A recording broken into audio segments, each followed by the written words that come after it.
So our next speaker is Yipeng Liu. I hope I've pronounced the surname there correctly. I've been told that there's multiple tones as to how to pronounce that.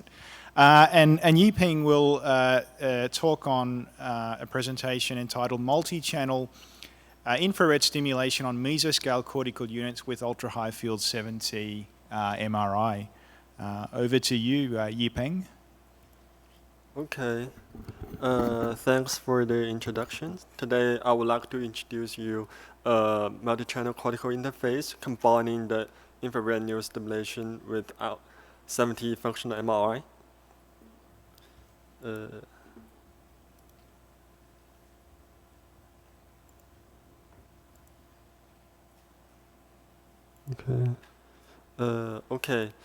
Okay, first, let's start from the basic functional organization in the cortex.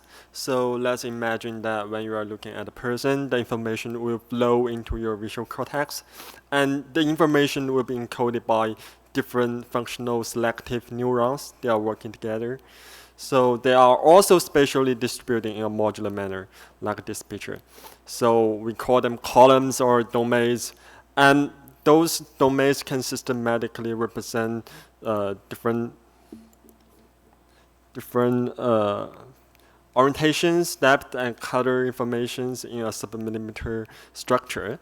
And when the information flows to the higher order area, those higher order features like the face can also be represented by in a modular structure, like the face patches. So the cortical columns as a basic principle of neural organization exists across the brain, across different species, and play an important role in the information processing. So how to access those functional columns become a really important issue for our design of a cortical interface. So we need a really focused stimulation method and a high spatial resolution recording method. So we use infrared neurostimulation at 1,870 nanometer wavelength, given by a pulse train design in using a 200 microfiber optic. It can induce a transient thermal effect within about 500 micro diameter to induce neural activity. So using 7T ultra-high field functional MRI, we can achieve 0.8 to 1 millimeter isotropic resolution. So both local and global connectivity and the dynamics can be mapped by INS functional MRI method. But only one point of stimulation is far from what we think about the cortical interface. So we try to increase the number of fibers. So we develop a 1x9 channel linear fiber array and conduct the vertical and the horizontal sequential stimulation on the cat visual area. And we assume that the sequential stimulation might induce an inter-areal integration from the left side to the right side and have functional specific effect on two different orientation domains. So when we applied the simulation while the cat was viewing, we found an enhanced response in orientation match domains and a reduced response in orientation non-match domains. So this orientation-related modulation effect induced by the sequential stimulation stress that and pattern stimulation might induce a higher order integration comparable with the natural visual perception. So this progress inspired us to develop a multi-channel cortical interface that can deliver diverse spatial temporal patterns flexibly and can be moved to other cortical areas without damaging the cortex, and also maintain the light property of the infrared laser. So essentially, we adapt the optical switch approach. So the switch has 1 input fiber and 9 output fibers, and the channel shifting is achieved by the piezoelectrical actuator with high speed and high stability. So measured by the high-speed camera, the switch time between every 2 channels is as low as 0.5 millimeter. And when we apply the pulse train with 100 and 500 millisecond durations, the bias is about 1 millisecond, is negligible for our fMRI studies. So to increase the output number, we compile 2 levels of switches in series to achieve a maximum number of 81 channels. There will be about 30% energy loss for each level, but we can still achieve a sufficient energy to stimulation. So all those switch channels will be assembled into a 10 by 10 fiber bundle with 220 micro spacing covering about 4 square millimeter area. So it's sufficient for us to stimulate different cortical columns. And the video also shows the feasibility of this multi-channel approach. So for in vivo testing, we first try to investigate the effect of one single channel. So we use a 3 pulse train design for each channel. We simulate the heat distribution, and within about 200 micro, we demonstrate that the thermal change induced by the INS can concentrate at layer 2 and 3. So it contributes to the horizontal connection. So after we open a cranial window and post the bundle to the cortical surface, we apply the single channel stimulation, so we can see the coherence and the phase map here, which was calculated by the frequency-based method. So with no prior assumption on the hemodynamic response on the INS function MRI. And the phase map here can be simply understood as positive and negative both signal. So we can see that the single channel stimulation can effectively activate local area 18 with both positive and negative signal organized in a patch-like manner. So it will be much clearer in the surface view. So it's comparable with the anatomical study in the lateral connections in the area 18. By extracting the time series, we can see the change of the time course correspond to the phase map, and the shape of the negative bolt is biphasic, is corresponding to the outcome of stimulating inhibitory neurons by optogenetics. So it stressed this region of this negative bolt.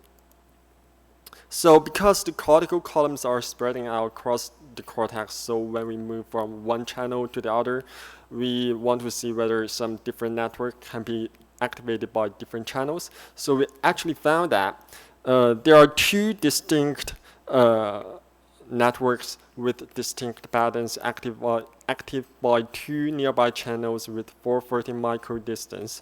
We can see the outline here. The red outline indicates the right channel, and the blue outline indicates the left channel. And except for the stem side and one nearby cluster with opposite bolt response, most activated clusters are interleaved, so it means they are different networks. When we further move channels from anterior to posterior, we found that there's channel 9 and channel 69, channel 89. We found an overall topographical shift from the anterior to posterior for the stem side and also for the connected side, so it corresponds to the topographical connection in the visual area. So all those above results demonstrate the capability of this multi-channel approach to access the columnar network locally. So to go beyond the single channel stimulation, we design a moving dot-like stimulation containing 5 channels from anterior to posterior. Those 5 channels are arranged evenly with 440 micro spacing. They have 2 speed, and we describe it by onset to onset interval. So there will be 500 millisecond and 3000 millisecond onset interval for fast sequence and the slow sequence. When we apply those 2 different sequences on the area 18, we found that it can distinctly activate very different downstream areas. The fast sequence can activate the area 17, which measure in the form processing, and the slow sequence can preferentially activate higher order motion area, the PMLS, MLS. So those 2 distinct downstream activation actually correspond to the 2 pathways, the form pathway, the motion pathway, and actually we can find the corresponding ventral pathway and the dorsal pathway in the primate. So Okay. For summary, for technology, we compile switches to achieve a flexible and stable multi-channel control, which is able to access distinct columnar networks locally and globally. For neuroscience, we show that a single channel stimulation can activate a patch-like network containing the enhancement and suppression, and the sequential stimulation can, with different speed, can activate distinct downstreaming areas. So it indicates some integration happens. So for the significance, we demonstrate that an optical approach for vision BMI here, I have to mention Sanjay's paper. It published last year, and it used optogenetic to also achieve a vision pattern stimulation. So, and also for neuroscience, this study linked the focal stimulation with the specific networks, and the high order integration can be induced by the pattern stimulation, and also this optical interface can be applied to human studies in the future.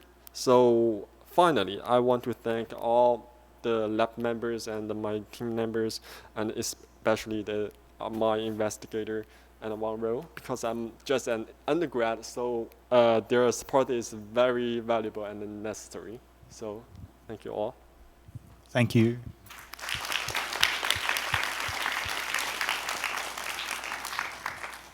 Are there any questions for Yipeng from the audience?